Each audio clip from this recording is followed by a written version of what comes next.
C'est unique qui empêcha temporairement Ousmane Sonko, ce jeune, talentueux et courageux, d'empoigner le gouvernail de son pays, de l'Afrique contemporaine, de matérialiser pleinement sa vision pour la conquête de la souveraineté nationale en apportant des solutions rapides par la relecture et la révision des rapports politiques, économiques et diplomatiques qui constituent les entraves majeures à l'épanouissement d'une Afrique débordante de ressources naturelles, de terres fertiles, d'eau douce, d'une jeunesse intelligente et entreprenante pleine de vitalité.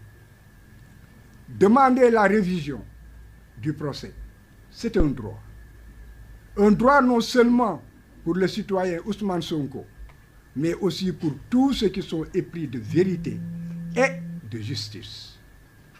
Pour répondre au passage à une préoccupation majeure des Sénégalais et du monde entier, qui soutiennent et encouragent le Sénégal dans sa croisade pour la souveraineté intégrale, le citoyen Ousmane Sonko est bien électeur et éligible aujourd'hui, et tant qu'il lui restera un souffle de vie. Tout débat autour de cette question est donc sans intérêt. Pour en revenir à la révision, ces derniers temps seulement et simplement au rétablissement de la vérité sur des accusations et une condamnation injuste. Figurez-vous que pour une affaire privée, la diffamation et l'injure, et pour un mensonge d'État, le faux requis de sa propre initiative par un procureur de la République, rien que pour obtenir une lourde peine, mais qui a été balayé par tous les juges, le droit a été bafoué. Le citoyen Sonko a subi et vécu les violations les plus honteuses de l'histoire de la justice, avec des comparutions forcées, manu militari, des attentats à sa vie, des voies de recours abusives de la partie civile et du procureur de la République, des décisions violant les droits de la défense et le droit à un procès équitable.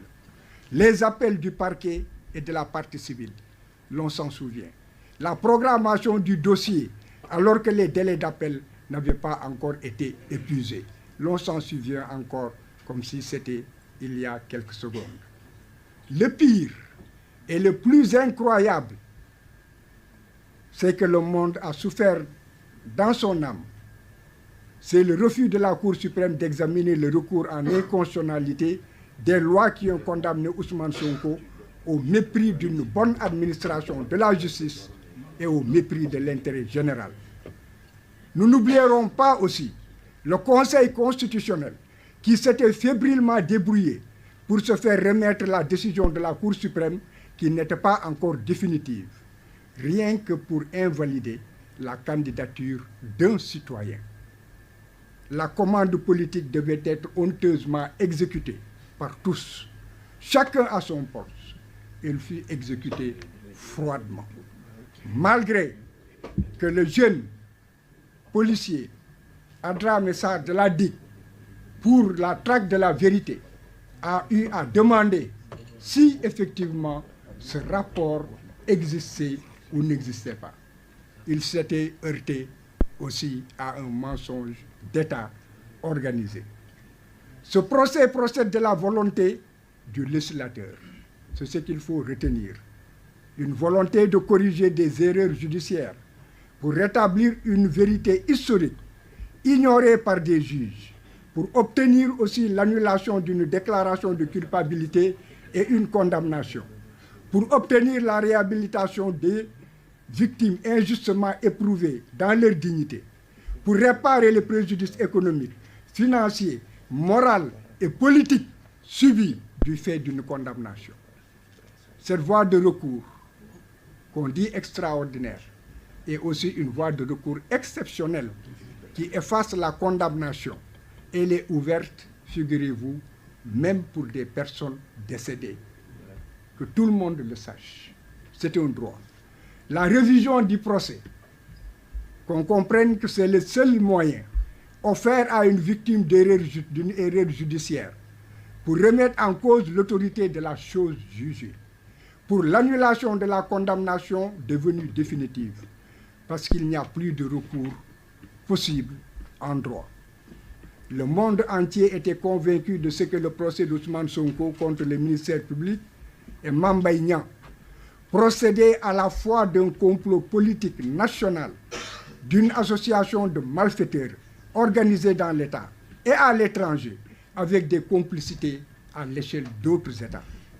Ce procès a fait mal, très mal. Mais lorsque la justice qui devait servir la vérité a plutôt servi le mensonge, la justice fléchit, mais continuera à indexer le mensonge. Et elle n'aura de paix que lorsque la justice retrouvera ses qualités attribuées, à savoir, premièrement, l'autorité que la loi lui confère. Deuxièmement, la dignité que l'on attend des juges. Le procès en révision de Ousmane Sonko contre Mame Mbaye Niang et le ministère public sera inédit. Si la commission de révision donne un avis favorable, parce que les décisions rendues ne procédaient pas d'une erreur, d'une simple erreur judiciaire, mais d'une conspiration politico-judiciaire qui a terni l'image de la justice sénégalaise et nuit à tout un peuple. Mame Mbaye Niang n'était qu'une tête de Turc, utilisée à des fins politiques. Il a agi et persévéré dans le mensonge sans éthique ni pitié. Il a fini par fuir son pays pour ne pas affronter la vérité qu'il a méprisée et qui aujourd'hui le rattrape. La dignité commande qu'il se présente, affronte ses propres mensonges. Comme le ministère public qui se présentera pour être confronté à une vérité toute simple qu'il avait éclipsée au détriment de la justice et contre l'honneur de la justice. Ne l'oublions jamais, l'immortalité réside dans la vérité, alors que l'éphémère est le dessein du mensonge. Ce point de presse est donc, comme nous l'avons dit, une information portée sur un procès qui sera inédit au Sénégal, mais dicté simplement par le besoin de rétablir la vérité et la dignité d'un homme. Je vous remercie. Bravo,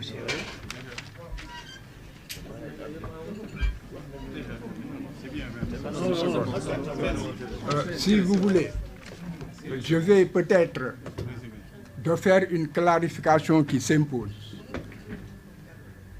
Cela a été dit, mais pour que très simplement les choses soient comprises. Il faut retenir que l'amnistie était l'action publique. D'abord, l'action publique qui n'a pas été encore mise en mouvement. Ensuite, l'action publique qui est encore en cours, mais qui n'a pas été revêtue de l'autorité de la chose jugée. L'amnistie efface la peine, mais pas toute la condamnation, lorsqu'une décision définitive, revêtue ou non de l'autorité de la chose jugée, a été rendue. La révision, quant à elle, annule le jugement ou les arrêts de condamnation, de reconnaissance de culpabilité et de condamnation pénale et civile. L'amnistie efface donc la peine, mais pas la condamnation civile. La révision efface la peine, mais aussi les condamnations civiles. Elle ouvre encore le droit pour les personnes innocentées de retourner le bâton et de demander réparation du préjudice subi.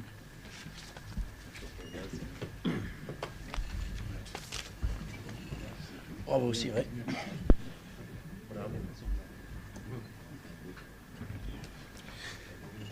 Merci.